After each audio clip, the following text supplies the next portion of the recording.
Assalamualaikum warahmatullahi wabarakatuh. Pada kesempatan kali ini saya ingin memaparkan terkait dengan laporan mingguan PKL di PT Kereta Komuter Indonesia di Overhaul Depok. Izin memperkenalkan diri, nama saya Livio Trisiano dengan NIT 2330011, Prodi TMP 3A. Untuk di minggu ini kami melaksanakan PKL selama 4 hari, yaitu di hari pertama tanggal Senin 12 Januari 2026 hingga hari keempat pada Kamis 14 Januari 2026. Untuk catatan hari pertama di Senin 12 Januari 2026, kegiatannya yang pertama itu melaksanakan apel ruas pada ruas bogi dimulai pukul 8 dan dipimpin oleh junior supervisor yang menggantikan kepala ruas atau di Overhaul Depok biasa disebut dengan mandor. Yang kedua yaitu pemasangan brake cylinder ke bogi frame. Brake cylinder yang sudah selesai direvisi oleh pihak ruas pneumatik diambil lalu dibawa ke ruas bogi dan langsung dipasang ke bogi frame. Yang ketiga, setelah pemasangan brake cylinder selesai, lalu sepatu rem atau brake shoe dipasang dan disusul dengan pemasangan block rem. Yang kelima, yaitu tahapan assembly bogi frame dengan wheelset. Bogi frame yang sudah selesai melakukan perawatan disatukan dengan wheelset dengan cara diangkat menggunakan overhead crane. Setelah istirahat, kami melakukan bimbingan PKL bersama dengan dosen pembimbing PKL kami yaitu Bapak Fadli Rozak dan memberikan bimbingan serta arahan-arahan yang harus dikerjakan selama proses PKL. Setelah itu, melanjutkan pekerjaan dengan mengukur wheelset yang baru saja turun dari kereta yang akan dilakukan perawatan. Untuk pengukurannya sendiri yaitu adalah diameter roda serta jarak antar roda.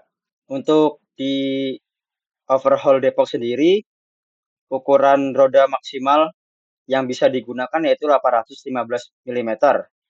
Karena di Overhaul Depok kekurangan alat yang memadai sehingga roda atau keping roda yang sudah memasuki ukuran 815 mm harus diganti. Setelah itu pekerjaan terakhir yaitu penggantian bearing. Penggantian bearing ini dilakukan di roda ataupun keping roda yang baru saja turun dari kereta untuk dilakukan perawatan. Berikut adalah dokumentasi hari pertama, yaitu yang di sebelah kiri adalah penggantian bearing dan yang di sebelah kanan adalah pemasangan brake cylinder. Lalu untuk hari kedua pada tanggal 13 Januari 2026. Kegiatan yang pertama yaitu apel bersama seluruh pegawai Overhaul Depok yang dipimpin oleh para pimpinan Overhaul dilaksanakan rutin setiap hari Selasa. Untuk di Overhaul Depok memiliki kegiatan rutin yaitu apel bersama seluruh pegawai Overhaul Depok.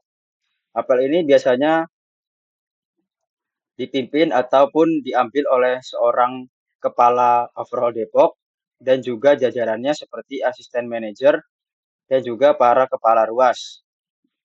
Beliau biasanya memberikan arahan terkait dengan capaian target yang harus dilaksanakan di tahun 2026 oleh Overhaul Depok. Juga beberapa kali menyinggung tentang kegiatan yang akan dilakukan di Overhaul Depok. Antara lain seperti akan masuknya kereta bandara buatan Inka dengan tipe EA203 yang akan dirawat juga di Overhaul Depok. Lalu setelah melakukan apel, pekerjaan pertama di ruas bogi adalah pembubutan bagian lubang keping roda untuk tempat masuknya as roda. Dikarenakan ukuran keping roda yang baru, ukuran lubangnya belum sesuai dengan as roda yang akan digunakan. Lalu yang ketiga, melakukan pemasangan disc brake ke bogi frame. Keempat, bogi yang sudah selesai perawatan dipindahkan untuk nantinya diassembly dengan bodi kereta yang juga sudah selesai perawatan. Yang kelima yaitu melakukan perawatan air spring. Perawatan air spring ini dilakukan untuk menyediakan komponen suku cadang air spring jika nantinya air spring dari kereta yang turun sudah tidak dapat lagi digunakan ataupun dalam keadaan mendesak air spring suku cadang yang lain sudah tidak ada. Lalu setelah istirahat, kegiatan selanjutnya itu memindahkan bogi yang baru saja dipisahkan dari bagian kereta untuk dilakukan pencucian dan selanjutnya dilakukan perawatan di ruas bogi. Sebelum melakukan perawatan di ruas bogi, bogi terlebih dahulu diangkat menggunakan overhead crane ke bagian pencucian dan akan dilakukan pencucian oleh vendor. Setelah pencucian selesai, baru dipindahkan ke ruas bogi untuk selanjutnya komponen-komponen akan dipisahkan, lalu dilakukan perawatan per bagian komponen. Lalu selanjutnya melakukan pembuatan as roda. Berikut adalah dokumentasi di hari kedua, yaitu proses perawatan air spring dan juga proses pembubutan keping roda bagian lubang dengan menggunakan vertical lathe machine. Untuk catatan hari ketiga pada hari Rabu 14 Januari 2026. Kegiatannya antara lain yang pertama itu apel di ruas komponen.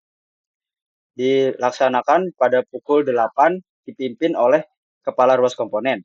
Pekerjaan hari ini sudah berpindah ke ruas komponen. Untuk pekerjaan pertama yaitu melakukan perawatan komponen pantograf, yaitu pemasangan kabel fleksibel. Pantograf yang sudah selesai dicat dan sudah selesai diberawat beberapa bagiannya, dikembalikan ke bagian workshop komponen untuk dilakukan pemasangan kabel fleksibel. Sebelum dilakukan pemasangan kabel fleksibel, lubang-lubang untuk tempat kabel fleksibel terlebih dahulu dilakukan pengamplasan untuk menghilangkan sisa-sisa cat yang menempel. Yang ketiga, melakukan pemindahan komponen AVR dan line breaker untuk dilakukan pencucian. Komponen AVR dan line breaker yang sudah dilepas dari underframe kereta dipindahkan menggunakan jeep trolley ke bagian pencucian. Lalu yang keempat, melakukan pencopotan resistor dari kereta.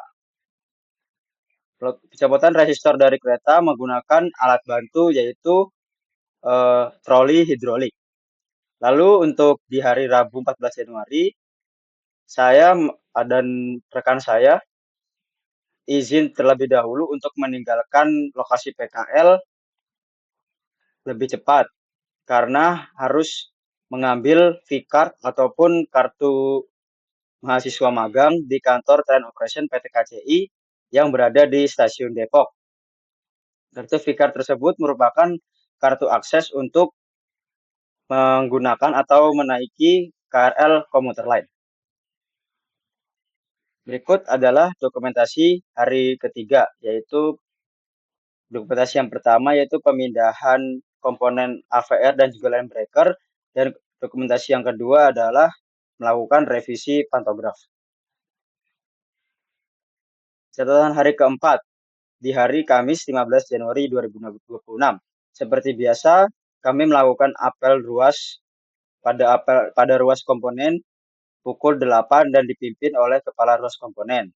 Setelah apel selesai, pekerjaan pertama yang dilakukan adalah pemasangan komponen yang sudah selesai dilakukan perawatan. Komponen-komponen yang dipasang adalah seperti AVR, line breaker, MGHB, relay, dan juga kontaktor MG. Pemasangan dilakukan di jalur 7 overhead Depok dan komponen tersebut dipasang pada box-box panel yang sudah tersedia di underframe kereta. Yang ketiga, melakukan pengambilan resistor yang telah selesai dikeringkan di oven. Resistor yang kemarin hari sudah dilepas, lalu dicuci, setelah itu dikeringkan menggunakan oven agar seluruh cairan-cairan yang menempel di resistor dipastikan atau kan dijaminkan kering. Lalu yang keempat, melakukan perawatan komponen line breaker. Komponen line breaker yang dilakukan perawatan adalah komponen magnetic valve atau valve magnetik dengan cara disikat menggunakan spons kasar agar kembali bersih dan menghilangkan sisa-sisa korosi yang menempel. Setelah melakukan perawatan, magnetic valve dikembalikan ke pihak pegawai untuk dilakukan assembly dengan bagian line breaker yang lain, lalu dilakukan pengetesan dengan cara menggunakan udara bertekanan. Berikut adalah dokumentasi hari keempat, yaitu dokumentasi perawatan magnetic valve dan juga pemasangan komponen-komponen kelistrikan arus kuat. Pelaksanaan praktek kerja lapangan, target dan capaian PKL pekan kedua. Yang pertama yaitu perawatan pada ruas bogi dengan persentase 100%. Lalu hari kedua ada yang kedua yaitu perawatan pada ruas komponen dengan persentase 100%. Berikut adalah paparan laporan mingguan praktek kerja lapangan di PT KCI Overhaul Depok dari saya. Kurang lebihnya mohon maaf. Wassalamualaikum warahmatullahi wabarakatuh.